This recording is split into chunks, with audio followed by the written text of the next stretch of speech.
Hey, everybody, welcome to Peegs.com and a special edition of our podcast. One of the ones we're going to do as we approach the college basketball season. With us today, I'm Jeff Rabjohns, your host, publisher at Peegs.com. Trevor Andershock, lead analyst from Peegs.com. I think many of you who have been on Peegs.com for a while know this, but Trevor's work breaking down players and college basketball teams, IU opponents is just absolutely fantastic. And one of the reasons it's fantastic is not only his skill, but he's got a tremendous amount of experience. He has his own scouting service that colleges subscribe to and have for well over a decade now. So when you read Trevor's work, you're reading somebody whose breakdowns are respected by college basketball coaches around the country. Our other guest today, very happy to have him, Dylan Sinn from Fort Wayne, does a fantastic job covering IU basketball, covering Notre Dame football. And he was just an absolutely outstanding Peegs.com intern back in the day. Dylan did just a tremendous job for us and walks out of college, goes to Fort Wayne, second biggest media market in the entire state. And first job out of college is doing what? Covering IU basketball and Notre Dame football, two of the biggest beats in the country on the college scene. Two huge fan bases. So very excited to have Dylan with us. Another reason Dylan is with us is he is one of the college basketball AP top 25 voters. So Dylan votes, I vote, and Trevor has tremendous analysis. But what we want to do today is kind of look at some of the teams Dylan likes, some of the teams I like, get Trevor's thoughts. So Trevor, I'll throw it back to you and just kind of like where do you want to get started with the overall discussion today as far as top teams in college basketball entering the season? I think we should start at the top. Kansas led the AP voting, gained that number one spot, followed by Alabama, UConn. I just want to see your guys' thoughts if you guys voted that same way, if you had any differences in the top three or five to start things off here at the preseason AP poll. Uh, how did you vote at the top there, Rabbi? Yeah, I was a little bit different. I had Kansas number one. I think they were a very easy number one. With you've got Hunter Dickinson and some other key guys coming back. You had AJ Storr, Zeke Mayo, Rylan Griffin, guys like that. I think they're just a clear number one in the country. After that, I had a few things that were a little bit different. I had Houston number two. I think this is Kelvin Sampson's best team. LJ Cryer's back, Emmanuel Sharp, Juwan Roberts, guys like that. I think the key thing for Houston, they're going to be really good no matter what. I think the thing that's going to determine their season, good versus elite, bringing in a new point guard, Milos Uzan, and how does he play? I don't think anybody's expecting him to be Jamal, but how close to Jamal can he be will determine their season. And then the other thing, I had UConn at six. And the reason is, there's so many new pieces. Obviously, they have a lead offense. Everybody knows, I think, most of the metrics. I think at one point in time, either last year or the year before, they had like five or six guys who were top 26 in the country in offensive efficiency, which is just ridiculous offense, just absolutely phenomenal. And I think Alex Caravan is maybe one of the most underrated guys in the country as far as his numbers don't blow you away. 13 points, five rebounds, one and a half assists. But his ability to do certain things that make that offense flow, get the ball at the right spots, move the ball, move himself, and set screens, I think is fantastic. So number six in the country is still a ridiculously high rating, but I did have UConn in my second five versus my top five, and then I also had Carolina in my top five, and the reason was I think their backcourt has a chance to be elite, and I think an elite backcourt has a chance to make you an elite team, even if your front court is just good, and that's where I think North Carolina is. But I do like Ian Jackson. Elliot Cadeau going to his sophomore year, I think he's going to take a really nice jump because he's a tremendously talented player. So those are probably the ones where I was a little different from the AP poll at the top. Dylan, did you have any differences up top of the preseason poll here? Yeah, the one thing I had different, and Rabbit, I disagree on this a little bit, is that I had UConn number one, and to me, it's not because I necessarily think they're going to be the best team in the country all season long, But I do think, first of all, I absolutely agree with Ravi that Alex Caravan is fantastic. His play in the NCAA tournament last year was kind of the thing that took them from being one of the best teams in the country to the runaway national champion. And yeah, obviously losing Newton and losing Castle is huge. Like those are, and obviously Klingon. Those are three of the best players in the entire country. It's going to be hard to replace those guys. But I think after you win back-to-back national championships in the way that they did, and I know that this is analysis going back to last season, which you're not supposed to do for a preseason poll. But the problem with the poll is that these teams are so jumbled, everyone's moving around so much that it's really hard to do anything but look back at last season at least a little bit. And so I do think that part of it is that Dan Hurley has just earned the benefit of the doubt at this point. He's going to have these guys ready to go, and they'll probably be really, really good again. I did have Kansas number two. I think that's a pretty easy pick. I love their roster. They underachieved a little bit last year, I thought, and I'm still not convinced that Hunter Dickinson can be the best player on a national championship team. We'll have to see that. But I think they're a very good team, obviously. And then I had Alabama at number three. As someone who saw Mark Sears play multiple times last season in person, it was just boy, that he is a special player. And then you bring back guys like Grant Nelson with him. They're going to be a really good team. Nate Oates has really got it going there. So that was my top three. It's relatively similar to the national consensus, but I just wanted to highlight having UConn at number one. Not because of anything in particular with their roster, just that I think they have the best coach in the country and he's getting it done there. Yeah, I actually put obviously like Rabbi said before, I don't have an actual AP vote, but I did do a top 25 for this. I put UConn 10th just because of the guys that they are missing, Sure. trying to plug in guys like Aiden Mahaney, Liam McNeely, those guys. I just don't know how it's going to fit. I think the offense is going to look a little bit different. Like you said, Cam Spencer, Castle, Newton, those guys were just so good at moving the ball, knowing to where to be. It was really just such an advantage to have experienced, intelligent guys on the perimeter to make that offense click. I want to see how it looks with these new pieces involved. But my top three went Kansas, Houston, Duke. So I'm a little bit higher on Duke than I think you guys are. I think they have a pretty good combination. Obviously, Cooper Flag, the freshman phenoms, grabbing a lot of the headlines, but their mix of veterans and freshmen, I think, going to be pretty solid, especially towards the end of the year. Um, I also didn't think that there was, a lot of people are saying, either Kansas or UConn, somebody like that's a consensus number one preseason pick. But I didn't think anybody was head and shoulders above the field going into this season. What were your guys' thoughts on, like, would you take a Kansas or in your case, Dylan, UConn against the field going into this season? Um, I don't know if I would. I mean, if you made me pick one team, I would pick Kansas. If you said, okay, you got to pick somebody versus the field, Kansas would be my pick Yeah. just because of the depth, because of the shot making. Bill Self knows how to win a six-game tournament because he's done it before. But if you told me, you have a choice, take somebody versus the field or don't, I would say no, I wouldn't.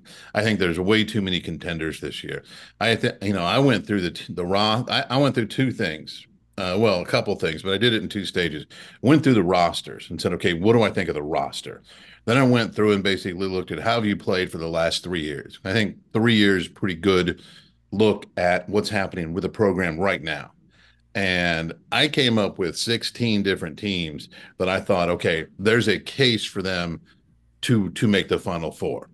Some obviously far stronger contenders, but most years you look at it and there's two or three that really are pretty much above most of the rest. And even when I started looking at teams like Tennessee, Auburn, even Texas, with who they have back, who they added, what they do with their offense, and do the pieces fit. I think there's a lot of teams that have a chance. Obviously, throw out the caveats of everybody has to stay healthy. We know that, but I think there's a lot of teams that have a chance this year. And I even think there's some dark horses. Like some people call Indiana a dark horse. I think you can make that case. Some people have even talked about Cincinnati, like with their additions, like what happens if they get hot? I think they got a real chance to make the second weekend. Then if you're hot, you win two more, boom, you're in the final four. It's really just, are you good enough to make the Sweet 16? And then can you win two more? Yeah.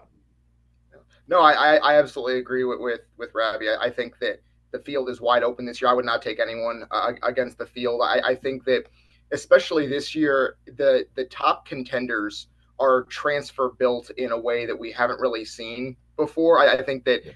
as we get into like the third or fourth year of significant transfer portal movement now, I think coaches are figuring out how to use it effectively. But it's also now becoming one of those things where everyone's doing it, so everyone's roster is significantly different just about every year in terms of you're not having a lot of teams returning 4 or 5 starters. Like we this is not anything to do with the top 25 here, but we have a team here in Fort Wayne with Purdue Fort Wayne, which returns 6 of its top 7 scorers from last season. That's almost unheard of. That's not happening at the highest level of college basketball right now. You got guys going to the NBA, you have guys transferring to other programs, you have guys coming in, like a team like Illinois, right? They were in the Elite Eight last year. They rebuilt through the transfer portal. They have guys who we think are going to be good, but we really don't know. And so I'm really fascinated to see how that plays out because I do think there are a ton of contenders this year, and seeing them kind of beat up on each other as the season goes on, especially in the Big Ten, quite frankly, is going to be a lot of fun. Kind of to build off that, Dylan, who were some of the toughest teams that, when you were looking through where to slot teams, who were some of the toughest teams to figure out where you wanted to put them going into this process? Yeah, I think you talked about him a little bit earlier, Trevor, but I think Duke. I think just the having Cooper Flag is one of those things where he's a true freshman, but he's also expected to be like one of the best players in the country immediately, which is not something you usually expect from a contender. I mean, it used to happen more frequently, right? That used to be a thing that we used to have kind of more frequently with the one and done, kind of at the height of the John Calipari Kentucky era and things like that. But Cooper Flag is such a singular talent by all accounts that he kind of scrambles what you expect from this team. So I had trouble figuring out where to put them because I had trouble kind of slotting him in to where I think he's going to be. And I think the other one, kind of on a similar vein, was Rutgers.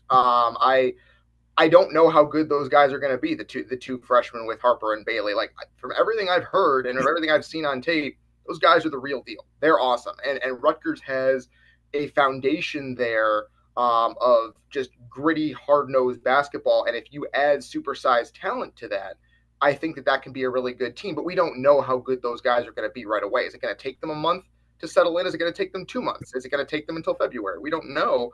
And so I really had trouble with them too, although I do think they're going to be very good. So I saw, I think it was some analysts this morning had kind of a preseason projection where they had Rutgers could finish as high as 14th in their projection or as low as 224th, depending on how things shake out this season. So yeah, that was a tough one for me. What about you, Rabbi? You have any teams that you kind of struggled to find a spot for in this top 25? Yeah, I think three for me the most. Indiana, UCLA, and Cincinnati. And Indiana because yeah, I think the roster it's a top 10 roster, but as everybody knows, they were dead last year among high major teams in points produced per game from three-point range. It wasn't that they couldn't shoot, it was that they didn't. And so you look at the roster and then you look at style of play and try to determine, okay, how much can change? And I know, you know, Mike Woodson said it at Big Ten Media Day. He said it at IU's Media Day. I know they've told recruits that they're changing the style of play and everything. So that's the plan. But you just wonder, okay, how much of the plan can be executed in the first year of sort of making a change? Can it be a lot or is it going to be a little? You don't really know. So that's why I ended up with Indiana at 18th. I thought 18th was kind of a fair compromise right there because the talent certainly deserves top 20 ranking in my opinion. UCLA, I really like the new pieces that Mick Cronin's in. Had a chance to talk to him a little bit extra up at Big Ten Media Day in Chicago. And, he's pretty excited about things he has the opportunity to do as far as how they can space the floor, the number of different guys who can make threes, the number of different guys who can really screen and pass and move. And when you get three or four guys on the floor at the same time who can screen and pass and move, it really opens up your offense. And then Cincinnati, I really like the additions that they've gotten. They got some guys coming back, even a couple guys who were portal additions from last year. And I think Wes Miller is one of those young coaches you kind of keep an eye on. He's kind of one of those up and coming guys. So those were the three that I probably had the most struggles with. A little bit of fourth one was Michigan. Um, I like the way that Dusty May retooled that. Um, and I think Danny Wolf is, and I may be singing solo on Danny Wolf here to start the season. I have no idea. But watching Danny Wolf tape, watching his skill set at a listed 7 foot, I think Danny Wolf's one of those guys who could be like the surprise guy in the Big Ten, or at least one of the surprise players in the Big Ten. So Michigan was another team I was kind of like, okay, should I vote for him preseason? Should I not vote for him? I went back and forth, ended up with him at 24. I know that certainly puts me a little higher on him, but with Dusty May's system, which those of us who followed Dusty's career were pretty familiar with it, and then with what I think Danny Wolf can be, I thought they were worthy of, a vote around 24, 25. Yeah, I'm surprised that Dusty May said he's going to play Danny Wolf and Big Vlad together at Big Ten Media Day. I had my questions if Danny Wolf could, guard at the five in the Big Ten, let alone the four. So he'll be out on the perimeter a lot and having to defend in space. Be interested to see how he does in that regard. Anybody that you're a lot higher on than what ended up being in the AP poll? I would say my biggest one was Texas. I slotted them at 8. A lot of new pieces, but a ton of talent on that roster. So I was pretty high on them. And one other one staying in Texas, Texas Tech, who ended up, I believe, not being in the top 25. I put them at 16. Just an older team, a lot of experience. Really like their coach there. So I put them at 16. Those are probably the two I'm a lot higher on than what the poll ended up. Anybody that you're a lot higher on, Dylan, than the AP poll showed? Yeah, for me, and this is I'm a little bit closer to this because this is a team that I also cover in addition to Indiana is Purdue. I think that a lot of people kind of looked at. I think they finished 14th, and I have them at ninth. I think a lot of people just kind of looked at it and said, "Well, Zach Edey's gone. They're going to take a step back." And I don't think they're going to be a national title, a national championship finalist again. I don't think that's the case. But I do think they have a ton of talent coming back, and they brought in a ton of guys that I think are really intriguing and will help them this year. Um, I think there's kind of a thought out there that Braden Smith is going to kind of turn back into a pumpkin with Edey not there anymore, and I just don't think that's the case. I think that he is one of the best guards in the Big Ten. I don't know if he's Big Ten Player of the Year good, but I do think that he's plenty good enough to distribute to all of the talent they have on this team because they're going to play Trey Kaufman-Renn probably at the 5 would be my guess. We still don't know. And then they're going to have a whole bunch of speed and shooting on the wing with Cam Heide and Miles Colvin and Fletcher Lawyer. And I think that starting 5 probably is going to score a ton of points and is going to shoot the 3 really, really well. And I think it can defend. I think that Cam Heide is a high level player that is kind of just waiting to be a household name. And so that was where I was on Purdue. I think they take a slight step back, but not nearly the one that a lot of people are thinking. What about you, Rabbi? Anybody that you're a lot higher on? I think you already said Michigan. Anybody else? Yeah. I mean, I think like, Carolina, I think, I had them at 3. I think that was a lot higher than the consensus. But again, I think that's based upon what I think, Ian Jackson can bring and what I think Elliott could do will become as a sophomore. So that's probably the team that I was a lot higher on. Um, as far as the Purdue discussion, I went back and forth on them too. I ended up with them at 22nd. And That's obviously a Purdue hater, Rabbi. yeah. Purdue fans on social media had a good time with that, which they should. It's totally fine. It's a preseason poll. It's okay. They're gonna yell at anybody who they feel isn't voting their team really highly, and that's absolutely fine. They love their team. That's great. My biggest concern was I think the starting lineup does resemble Dylan what you discussed. I think that's highly likely. I think the questions out there are how many open threes are they going to be able to generate when you don't have Zach Edey setting screens? It's not just the Edey points and rebounds that go away. He was arguably the best big man screener in the country. I would say one of the best screeners in the country, period. He's so big, and it's not the height on the screen, it's the width. I mean, I talked to some people who were like, man, it's really hard to get around a Zach Edey screen. And if you run into it, it's like you stop for a minute because it's like running into an actual wall. I'm like, well, yeah, when you're 7'4", whatever he actually weighed, who knows, 280, 290, whatever it really was. Yeah, that's a wall. Okay. If you weigh 190 pounds and you run into 280, you're stopping for a second. Yeah. And Zach Edey's screening was really good. And I don't know that Painter and the whole staff at Purdue really got enough credit for how much they used Zach Edey to get shots for other guys. I thought they did a really good job of that. And okay, so that's gone. So are they just more up tempo? Does the screening stay similar but with different guys?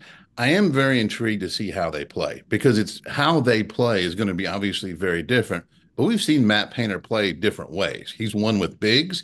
He's won with, okay, we're going to have Carson Edwards shoot more than half of our shots. He's won different ways. So I'm not saying I don't think they're going to be really good. I voted them top 25 in the country, but I'm just curious to see how good can they be? What kind of, are they going to be like sitting around ranked around 20 most of the year, or can they get to the top 10? I don't know. I have questions right now, but I am intrigued to see how do they play and how good can they get. Yeah. To big piggyback off your Edie screening stuff, it's like you said, one, it was really tough to get around. And then two, he would start rolling to the basket, and then you have no chance of getting around him. And Right. opponents say it's a moving screen, but he's right. He's got his right to, move to the basket as well. So it's kind of up in the air on what you wanted to call there. But either way, you weren't stopping him. But, It seems like NBA players are kind of figuring out the same thing right now as the preseason goes on here. no doubt about it. Sticking with the Big Ten, I wanted to see what you guys thought of at least the top half, maybe the top five, um, because it seems like just like the whole college basketball scene, the Big Ten's pretty, bunched together here.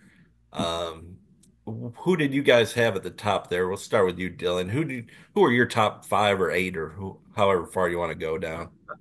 It is pretty funny that you say like top 5 or 8 because there's so many teams in this conference that you could have easily put up there, right? I do think there are a lot of teams in this conference. Again, it goes back to what I said earlier about so many top teams have built rosters in large part with transfers, right? And so I do think that that makes it much more difficult to kind of project how good these teams are going to be. Not that it was ever easy to begin with, but I do think I kind of am with the consensus on this one. I do think it's Purdue and IU at the top 1 and 2. I know that's famous last words. That's just kind of how it shook out this year. But I do think those are the two best teams in the league. I think Indiana is the most talented on paper in the league. We, as Peegs listeners know, we've talked about ad nauseum this offseason. There's so much talent on this roster. There's so much depth. It's just a matter of it coming together. And I do think it will come together sooner rather than later. So I'm bullish on Indiana. As I said, I'm bullish on Purdue. I have trouble with the next couple. I think Illinois is probably up there. I thought it was really interesting what Brett Underwood said at Big Ten Media Day about Ben Hummerkaus, who's the transfer from Evansville. 6'8" guy, can shoot the three, was playing NAIA basketball at Huntington up here near Fort Wayne 2 years ago. And he said he's been one of their most pleasant surprises in camp. So I'm really intrigued by Illinois. I think they might reload a little bit faster than people think. And then Ohio State, Michigan, Rutgers, I'm kind of in that next tier where it's like, okay, these teams can be something. I don't know exactly what yet, but I'm really intrigued to see what those coaches do with those rosters. May and Diebler, because it's their first year at a new school. How are you going to put everything together? And then Rutgers, just because again they haven't had this level of talent before. What does Steve Peichel do when he's not forced to be the guy who is playing with less talent on most nights? Because that's going to be a different thing for him. They've won by playing bully ball for so long. Now what do you do when you have some guys who can make some plays on a regular basis? So I'm interested in that. I think that's kind of the top six there, but there's so many other teams you could name. Oh, UCLA as well. I didn't even name UCLA. I think they're going to be good. I put them in a similar category to Indiana, where they had brought in a ton of talent from the transfer portal. I trust Mick Cronin to get it together. I just don't know because there's so much new stuff on that roster.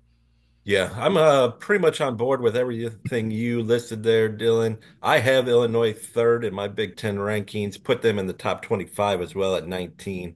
I definitely trust Brad Underwood to flip over a roster. They have enough talent. He's done it year after year, going back to his junior college days, like you mentioned at Big Ten Media Day.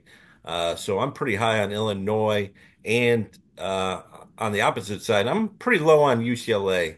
I don't have them in the top 25.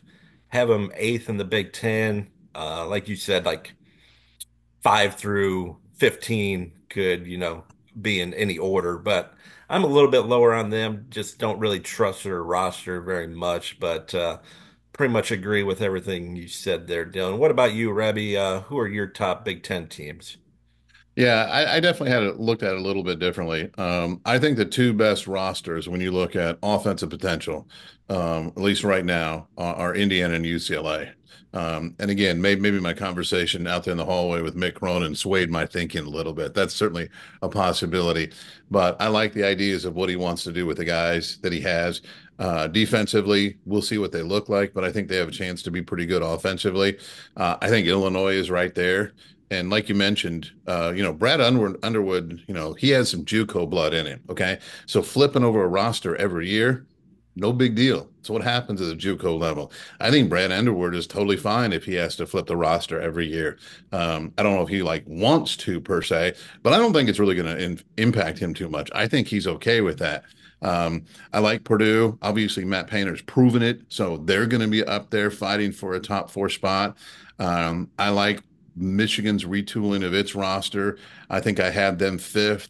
And then I looked at Rutgers and Ohio State for 6 and 7. John Diebler's got some talent. Michi coming back, I think certainly helps them. Rutgers. I'm really high on Dylan Harper. Everybody who reads what I've written over the last 3, 4 years knows I'm really high on Dylan Harper. Always have been. I think he's going to walk in the door and be an impact guard. And then Ace Bailey's so athletic and skilled, he's going to be able to make plays in a lot of different spots. So that's kind of how I see the top 6, 7, 8 of the Big Ten entering the season. All right. I guess Anybody else? really quick. I have a question for you guys because one team we didn't mention at all is Michigan State. Is the bloom kind of off the rose there? We just not think that they're going to be very good because I didn't mention them either. I'm just curious as to your guys' thoughts. Yeah, I put him at 26, Okay. originally 25, but then I found a team I wanted to slot in there, so I moved him to 26, fifth in the Big Ten for my Big Ten ranking. So, pretty good. I just have a hard time believing that Akins will be, a go-to guy. Frankie Fiddler will be able to step up and be like a 15 point a game scorer or more. So I think there's just a little bit of unknowns that I kind of held me back from really being a believer in the Spartans this year. What about you, Rabbi? Yeah, I was kind of in the same boat. I just think we're reaching the point to where there's so much analytical evidence now. The good offense beats good defense with more regularity than ever before. And I do worry about Michigan State's ability to be explosive offensively. They're gonna defend, they're gonna rebound. You know that under Tom Izzo, but I just have questions about their offense. Now. Izzo obviously has proven it over and over and over again, so he gets the benefit of the doubt.